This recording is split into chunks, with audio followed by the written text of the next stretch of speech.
Morning, folks. Sometimes good things come to those who wait.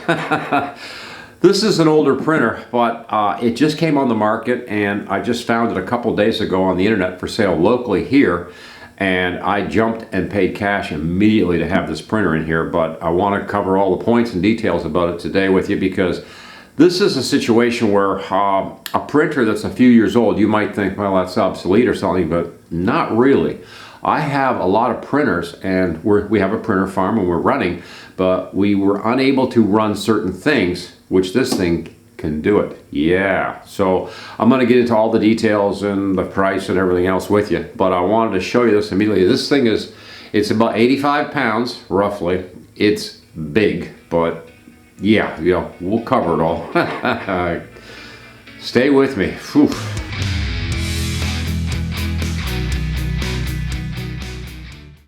Yes, this is the Qidi X MAX, but it is not the X MAX 3, which would be the new one. This one sold for somewhere over $1,000 when they were new, and they were more like a commercial unit. They weren't really necessarily a consumer-grade 3D printer. But the big thing here is this one can run different types of filaments that I cannot run with any of the machinery I have. This one exclusively can run ABS, which is automotive plastic, and also ASA, which is really good automotive plastic. I guess we'll call it that, really. ASA is just better than ABS. And also, of course, it runs the PLA, the PETG, the TPU, that sort of thing. It's got some features. It's got some features in it that were like, this is over 6 years old. And in 3D printing world, that's really old because the technology is changing so quickly and things are happening so fast in 3D printing world that this poor guy got left behind. But yeah, Qidi has made upgrade and newer machines that are really good. But this one here, it has a very unusual build plate. The build plate is 300 millimeters this way, 250 millimeter deep. I have to look the manual up. I don't know what the height is. I would guesstimate it to be at least a good 300 plus millimeter for height. The Z on this, I really didn't care about that. The whole thing was it can run ABS and it can run ASA. Those are two spools. I have lots of that stuff here. I can't run it. None of my machines will handle ABS, especially. ABS, just for example, you should have 100° Celsius on the bed. And most of my machines, that would max them out. That would be like the peak. But it's going to be slow because it is using an older software. It's not running, high-speed clipper and 500 millimeters a second or something. I can't remember what this is rated for. So when we come back, I'm going to pull all the numbers together so I can give them to you. But the whole thing was, this was local. It had been up for sale apparently for weeks. I just didn't see it. And tell you the truth, when I did see the picture, I was really turned off because this thing was just covered in dirt. It was laying in a garage. It had been abandoned basically at that point by the people that owned it. And they had run some Polymaker ASA on it, and apparently it had failed, whatever, and they had I guess they just gave up and walked away. When I got into the machine, the bed, everything was, there was a knob, an adjustment knob at the back missing. I found it. It had gone down in the bottom of the machine. But the springs, the nuts, I mean, just everything was set wrong. Just set for disaster is all it was, looking like. And last night, using PLA, we printed the little, this is the floating benchy boat, but we printed it. It's got some amazing detail on it, which really, stands out when you have a machine like this. And again, I'm probably going to get some, I don't know, we'll get some comments, but it's more like a commercial grade printer. So it is capable of technically better prints than what my other machines are, theoretically at least. And the detail on this little guy is just, I mean, it's just mind-boggling. Like inside, you can see the little steering wheel up inside the boat and stuff, but also these little handrails are just absolutely amazing the way they came out. The detail, there's no line separations here. So everything was great with the Benchy. There was one problem which nobody would ever suspect. Everything is sticking to the bed too well. And in fact, it's sticking so well that I'm having to cool the bed down before I can try to even release the model. This is magnetic, so you can remove it and sit there and bend the plate or something. But the plate itself has actually been bent so badly that it won't lay flat proper to the bed. So I'm going to be replacing the, I guess we'll call it the PEI sheet that's in here. We're going to see if I can find an aftermarket one or something decent that will work with this to improve that problem. But right now, believe it or not, the bed is too sticky. Yeah, the models are sticking too well to the bed. And you and I can all laugh about it if you've had any experience with 3D printing. Usually the problem is you can't get it to stick to the bed. You can't get the model to stay still or something.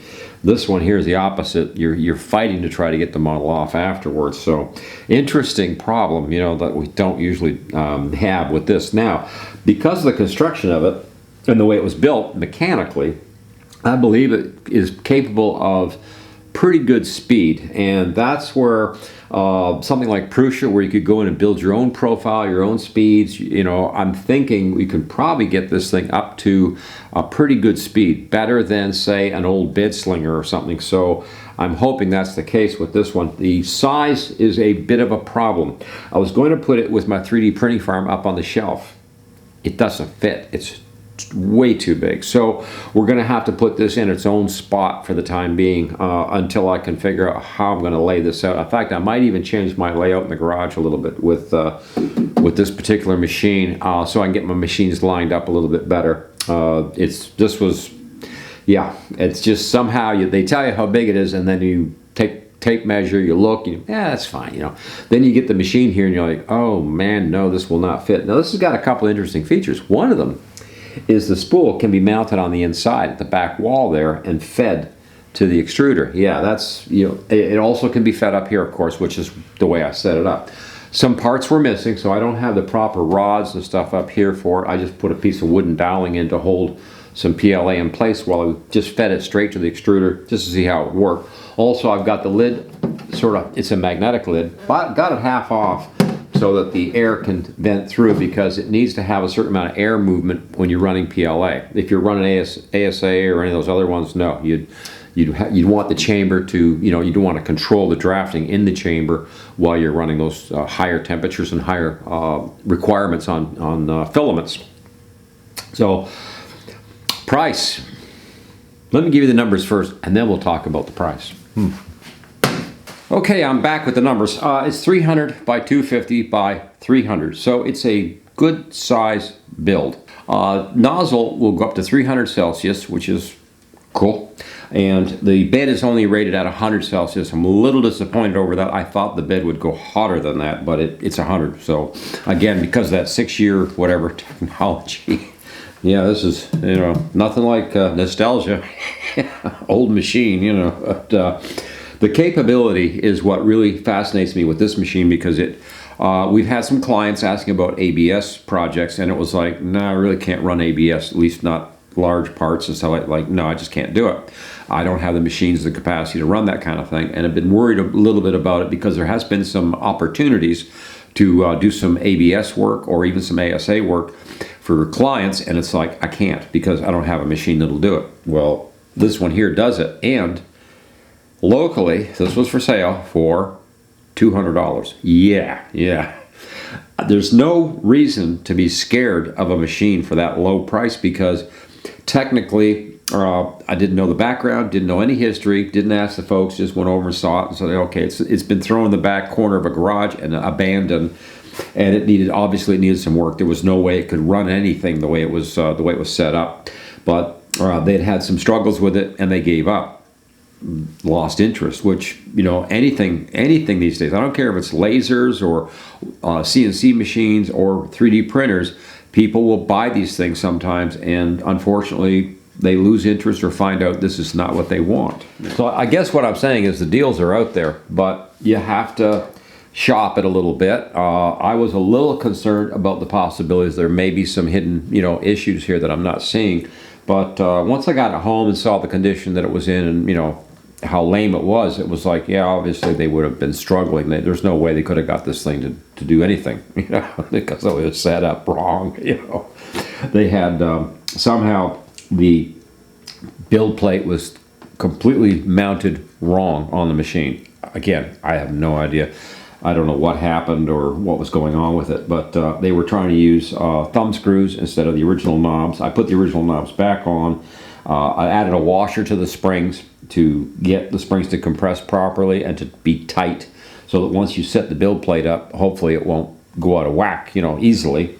I've actually thought about a solid build plate. I wish you could do that, but it could be done, but you'd really have to use a lot of work, you know, and effort to get that build plate to where it's perfectly level, so you can put like solid pieces in and not use springs. Because the Z offset, once you set that, if it was theoretically level at that point, you know, there'd never be any reason for it. Now, I'm going to get the camera over here and take you up inside to show you the mechanics of this thing, because I think the mechanical part of this is part of what makes it shine so much and stand alone. So we'll point out some of the features that are inside the machine. So come on inside, let's have a look. Yeah. Well, are we ready? Just about. I'm going to turn the machine on just so that the light is on inside. It'll make it a little bit easier to see around inside. Also, I guess you take a look at the controls. They're real easy, like I said, functions and buttons. I love the buttons on this thing. So let's open the door and let's go inside and look around. Sorry about the fan noise, but the machine is running. And the first thing we're going to notice is that these bars on each side here, they've got 4 slides on this right here from the plate going up. So, you know, that's going to keep everything really well supported. Plus you have these, you have your Z rod right here on each side in the center, which is really well balanced with the stepper motor. So this thing levels itself out pretty good, and it has 2 hard stops at the back. There's a hard limit here and there's a hard limit back here, and that helps it to stop. But when we look through, we also have 2 large rear fans. Now those can be you could get some HEPA or some kind of filters, I guess, for the back there to help when you're running things. Now when we take a look up top side here, we'll see that there's also 2 linear rods, I guess, rails to support. I'll just pull this out a little bit. Oop. The machine's getting mad at me already. And that's, you know, there it is. And you can see it's a very large kind of extruder assembly, but it's a nice one. And we'll put that back. Again, a hard limit. Whoop, there, we just hit the limit, and we'll hit the other limit. Yep, there we go. We hit the limits. And now I'm going to show you something really strange that I really like. And that's up here on, there it is right there. You see the gears, the little rubber band gears, I guess we'd call them. But yeah, that is a little spring load that helps to keep it tight at all times. And there's a tension, it keeps the tension on it. There's another one right there on this side. And you can see it, it's a little assembly gear. And what that does is it helps to keep the tension. Also, the cable here, management, on a nice chain back here off the one side, so there's no problem there. Now right here, I should have screwed it in maybe, but you can put a full 1 kilogram spool back here on a roll right here and feed the machine internally. So your spool can be inside this machine case while you're running it. That I think is really cool too. Ribbon cable off the top, which is a nice feature again that operates the extruder head. So that's a cool thing. You've got, there's your belt there for to run the extruder, you know, back and forth. Whoops. Yeah. I've got the machine on, so it beeps every time I mess with it. But I wanted to show you the inside because the interior of this thing is very impressive. It's well built, and I think it could function for high speed if it wanted to. I'll just come up here on the top side for a second. This is a really nice cover, but I'll get the cover out of the way for a second. And you have 2 ways to feed the filament. Now, if you're feeding off the back like I was here, I haven't got this set up right, but this filament would come down through this tube here and feed in. If I need a longer tube, they have spare tubes popped in right here that will pop out if you need to use them. There's 1 on each side. Also, you can have, I think it's 3 spools across the back, which means you can change color stop the print, change color, and go print again, which is nice. The aluminum bars here are just part of the assembly of the machine, but they help to really make the machine rigid and supported really, really well. So there's really a lot going on here for the price. Let's go take a look at this menu here for a second. Just want to show you this because this is so cool. Let's take a look at tools, I guess. We'll just pick something out. And there's tools, and you see how quickly and easily the buttons show up. I can go to, internet, something like that. And this is a back, the back button right here. And the fans, we can test the fans if we need to. Again, back button. We can do an emergency stop if we need. And there's our leveling. Again, there's 2 types of leveling, which is kind of cool. So it's really got, the X MAX has a lot of really cool features for an old machine. Well, there you have it. For $200, I'd say it's a pretty good investment for my 3D printing farm, because it gives us the possibility to run ABS and ASA, that sort of, anything specific like that, where we need to run some high temperature plastics that are automotive or something. We can at least run, make prototypes. I'm not sure if this one can do it, but some of the X MAX can handle nylon, or run nylon, so that would be like, whoa, that's pretty cool too. There are some other materials out there they can run that my present machines just can't do, mostly because you have this chamber, which is, controls the temperature, the drafting and stuff while you're doing the modeling. So that's, it's just awesome. I think for $200, it's a fantastic investment to add to a 3D print farm, where I don't want to go down this road very far, but I do want to be able to offer the clients, like, if you want it made in that material, we can do it. Now, the other thing was under here. Really don't like under here. That's probably the biggest thing I'm seeing that's sort of a bad idea. They should have put some big feet underneath this thing to hold it up off the table, because there's air going underneath here that has to go through your electronics and your motherboard to keep it cool when it's running, and the air gap is so tight, it's really yeah, it's a bad thing. Yeah. it's not good. Well, that was our quick update today. We've had 3 videos this week, so I'm going to try to keep getting videos out for y'all, because it's, well, the weather is one, but also there's just a lot of changes, a lot of stuff going on. We've also got some really cool tools like a plasma cutter, MIG welder, that kind of thing to look at. Just this happened a couple of days ago, and I said, you know what, I'm going to slap that right on the channel and let everybody else see what I did, for good or for bad. This could have been a, poor me. Yeah. But I think it worked out well. Thank you for watching Coffee Tools. Please like, share, subscribe, ring the notice bell. And we give away tools, so don't miss those programs. Yes, and in fact, I think, next week or so, I don't know. We got to give away a tool as soon as we can. Anyways, meantime, I got to get out of here, and over and out.